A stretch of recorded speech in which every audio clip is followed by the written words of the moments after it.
Let's now head out west, where the life of a 39-year-old gun instructor who served, by the way, in Iraq and Afghanistan was taken far too soon. He didn't die in combat by soldiers of some militia, but instead he died after being accidentally shot by a 9-year-old girl.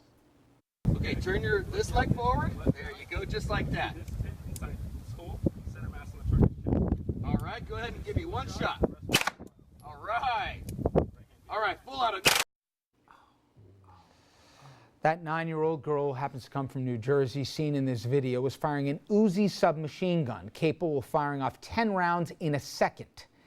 The girl lost control of the weapon when it recoiled and shot the instructor, Charles Vaca, seen there, in the head. He was airlifted to a hospital where he succumbed to injuries. The girl was on vacation with her family at the time of the incident. And let's not pretend this has never happened before. 8-year-old Christopher Bizzledge of Connecticut. He was manning an Uzi at a gun expo in Massachusetts back in 2003. When the gun recoiled, Christopher accidentally shooting himself in the head, and he also dying. The former chief who organized the expo was acquitted of manslaughter and other charges.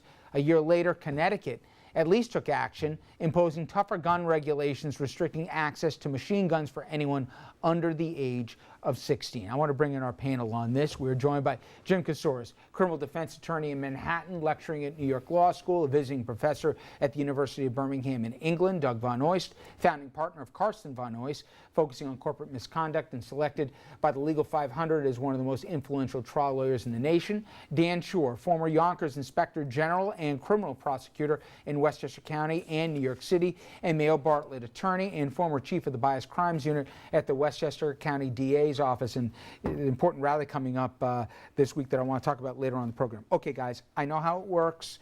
We don't have to do the schoolhouse rock of how a bill becomes a law. I know legislatively there's no criminal exposure here right now. By law, what they did in Arizona, as insane as it is, to have a 9-year-old with an Uzi is somehow legal in the state.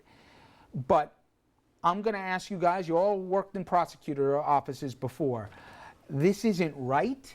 This is foreseeable. This is not some unforeseeable act. There is a recoil to a submachine gun. I can't believe I'm even having this dialogue on this. This is insane. Innocent people, including children, will die again.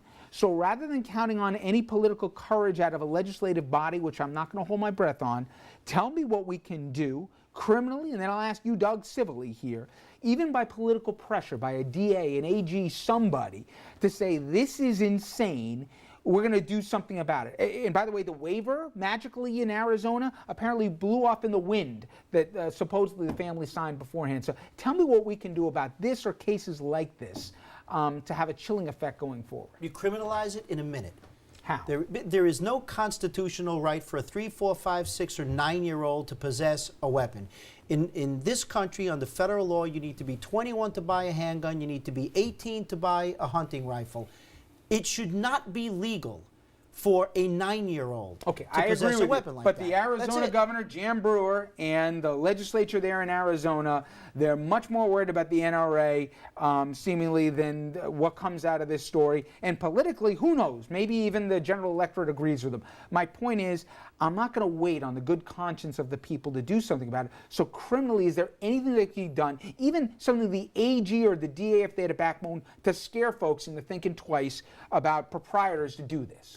I mean, you can argue that a proprietor, notwithstanding the legality of it, is acting recklessly in allowing this to happen. I don't think there's really much teeth in that when it's clearly legal for this to be done. You can't hold somebody liable for something that is legal. You need to criminalize it. You need to make it illegal. Doug, if you're representing the Vaca family or the family of anyone else that was harmed by this civilly, how do you maybe make this so prohibitive that, forgetting about whether legally you can or not from a criminal standpoint, no one would ever want to do this thing again that we're seeing on TV?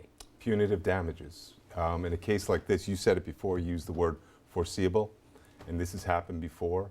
It's happened in a similar way, and so now you look for a way to punish. Now, these damages are used to prevent this type of conduct happening again. So I don't know if you could get it in a case like this, but that's why you have punitive damages in a situation like this.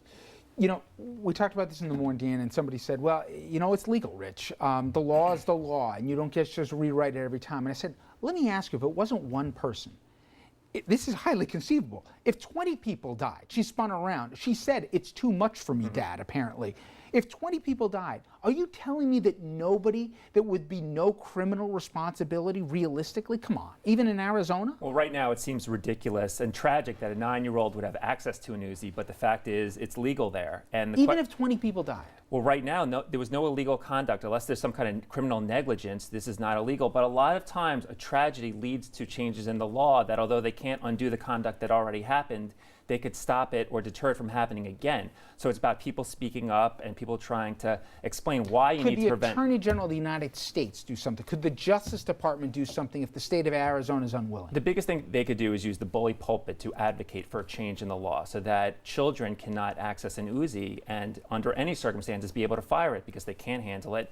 And we see the tragedy. If more people had been killed tragically, as you suggested might have happened, then there would be even more of a groundswell for that to happen. But we can't wait for that to happen. Hopefully this will be enough for people to change the law so that future children aren't doing things with Uzis. And parents hopefully will keep their children away from Uzis and other dangerous weapons. I mean this as a compliment to you, that even if you know that legally you can't necessarily win something, you've been a prosecutor before, and sometimes shaming, even if you don't win in the court here, you can do something if you want to, right? I think there are a number of things that can probably be done here, number one. And all you have to do is look at marijuana in the United States. Federally, it's a crime, but lots of states have decriminalized it, made it legal. In Colorado, you can still be arrested and charged federally for possession of marijuana, for growing marijuana plants. I think that federally, you can certainly enact laws that would be similar with respect to these guns. Also, yes, you can bring cases, but you have to have a good faith basis. You have to believe that a law was broken. It can't be simply to shame somebody. But what I would say is if you stop and look at our troops that are serving all over the world, if you're not 21 years old, you can't come into New York State and have a beer. Nonetheless, this 9-year-old girl can have an Uzi? How is that? So you have to stop and you have to wonder. I believe her welfare has been endangered. In New York, I would charge everybody involved, including the parents, all the adults with endangering the welfare of a minor. And if I was representing her family, I think that she's been traumatized in a way that she'll never probably recover from. And also with respect to the man that was working there, clearly they were negligent. They should have never had her hold that type of a weapon. She's physically incapable, most likely, of being able to handle that weapon in a proper fashion that would be safe for herself and others. So there's civil grounds, perhaps. But if not criminally, criminal. if the state says it's okay, it's okay. Well, if the state says it's not a crime, but the reckless endangerment is not the possession of the weapon, and I agree with Mayo. You can do something that's legal that nonetheless It's the practice, is reckless the use of the gun in the setting and allowing everything your else. child to do that. Do you realize the conversation we're having, though? But you know, Rich, you wouldn't be even having this if it wasn't a gun.